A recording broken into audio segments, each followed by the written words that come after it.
Sur votre propre parcours? Moi, non, donc, je suis un agent du ministère de la Culture mis à disposition du Haut-Saria.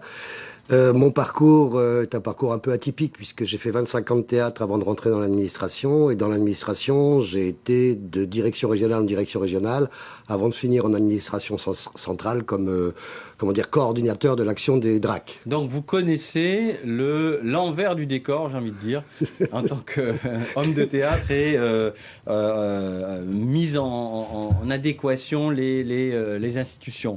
Vous représentez en quelque sorte le ministère de la Culture ici en Calédonie. Je suis agent du ministère de la Culture mis à disposition du Haut-Saria pour représenter la ministre de la Culture dans la mise en œuvre des politiques publiques en Nouvelle-Calédonie. Donc en quelques mots, votre action, c'est de quoi? Accompagner, évaluer, aider, on va dire, gérer, conseiller, c'est ça? Alors, je dirais la première chose à faire pour moi, c'est de bien comprendre, de bien faire comprendre que les compétences culture ont été transférées en 88 aux régions puis aux provinces et au gouvernement. Donc de ce point de vue-là, je n'ai qu'une mission, comme vous l'avez dit, de conseil, d'accompagnement, d'évaluation, voire parfois d'aiguillon ou d'aiguillonnage, mais toujours dans le respect des compétences qui sont celles du gouvernement, des provinces, voire des communes, puisque les communes ont une clause de compétence générale. Dans ce cadre-là, mon travail, c'est plutôt d'aider ce pays ou les gens de ce pays à définir leur propre politique, la leur et pas celle qui vient de France, même si on peut s'appuyer sur les analyses, les évaluations de ce qu'on a pu faire en France, positivement ou négativement. Voilà, on évacue l'ombre de la colonisation, en quelque sorte. On essaye. Et donc, vous travaillez avec les responsables culturels des provinces. Absolument. Avec les acteurs du patrimoine, avec les artistes aussi. Avec les artistes, les acteurs du patrimoine. Alors, quand je dis artistes, c'est aussi bien les musiciens, les danseurs, les comédiens, que les plasticiens, que toute forme artistique qui peut être plus spécifique à la Nouvelle-Calédonie, sachant qu'ici, on est quand même sur en tout cas dans la dimension océanienne, sur quelque chose d'assez particulier, puisqu'il y a un continuum nature-culture qu'en Europe ou en Occident, on a séparé il y a déjà quelques siècles. Donc les modes d'appréhension ne peuvent pas être identiques. Mais vous êtes, j'ai envie de vous demander, interventionniste ou bien vous attendez que vous êtes en réaction à une sollicitation extérieure? Je dirais que c'est les deux. Je ne peux pas être interventionniste. En tout cas, je ne peux pas être prescripteur, puisque la compétence, c'est une compétence qui est une compétence province et gouvernement.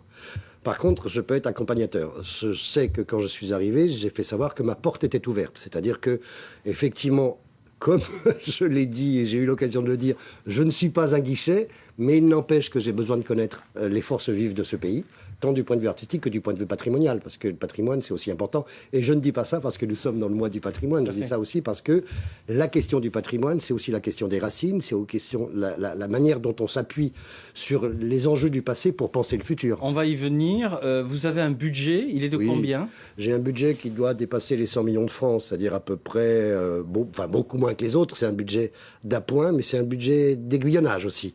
Et ça peut être aussi un budget qui peut faire effet levier en fonction des discussions que je peux avoir avec les directions de la culture, avec les services, sous réserve bien sûr que les services soient validés par leurs exécutifs. Mais c'est un budget moins contraint, on va dire, que ceux de la culture en ce moment du gouvernement ou des provinces. On va dire que j'espère avoir une augmentation budgétaire l'année prochaine. Et en tout cas, il n'y a pas de désengagement des services de l'État au regard du budget qui m'est alloué. Alors justement, vous nous avez dit que vous étiez aussi un homme de terrain. Comment est-ce que vous envisagez d'allier les cultures océaniennes dans leur grande diversité avec justement les différentes disciplines, les arts plastiques, avec le théâtre, la musique? Comment vous arrivez à faire converger tout ça? Alors disons que nous sommes dans un pays de 270 000 habitants. Donc il n'y aura pas 36 000 artistes. Par contre, ce qui m'intéresse, c'est, contrairement, ou du moins c'est déjà ce qui se passe un peu en France, parce que les politiques disciplinaires sont un petit peu à bout de souffle, c'est comment travailler sur la transversalité. Donc comment, à un moment donné, le corps et l'espace, c'est à la fois de la danse, du théâtre, mais ça peut être aussi de la musique. Ça peut être aussi les arts plastiques au regard de, par exemple, des enjeux de l'architecture. On a beaucoup de possibilités de transversalité. Si les gens ne sont pas capables d'être pluridisciplinaires, à mon avis, ça ne marche pas. Après, il y a une autre difficulté ou un autre enjeu tel que je le perçois, c'est que le fait d'être artiste, c'est une problématique très individuelle et pas une problématique collective. Donc un des enjeux, c'est comment des parcours individuels peuvent se faire aussi dans un cadre collectif. C'est-à-dire que j'ai tendance à dire... Dieu sait si le collectif est important en Calédonie. C'est bien pour ça que je me permets de le dire et que ça peut permettre, ou ça peut aller vers des contradictions. Moi, il me semble, honnêtement, et j'ai tendance à le dire souvent, qu'il n'y a pas de singulier sans pluriel.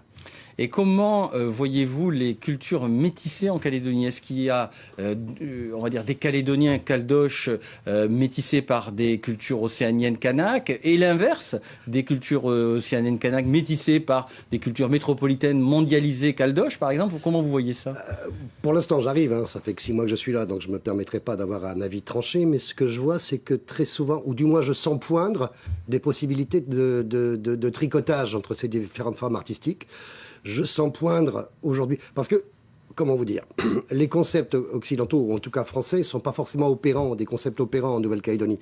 Le côté professionnel, amateur, tel qu'on peut le développer au ministère de la Culture en France, c'est peut-être pas forcément ce qu'il faut développer ici, mais peut-être s'appuyer sur les dynamiques collectives, le pluriel dont on parlait tout à l'heure, et donc, par ce pluriel, arriver au métissage. Merci beaucoup Antoine Laurent-Figuière pour être venu nous parler de votre mission, hein. On méconnaît un peu, le grand public méconnaît, mais merci encore d'être venu. Mais merci.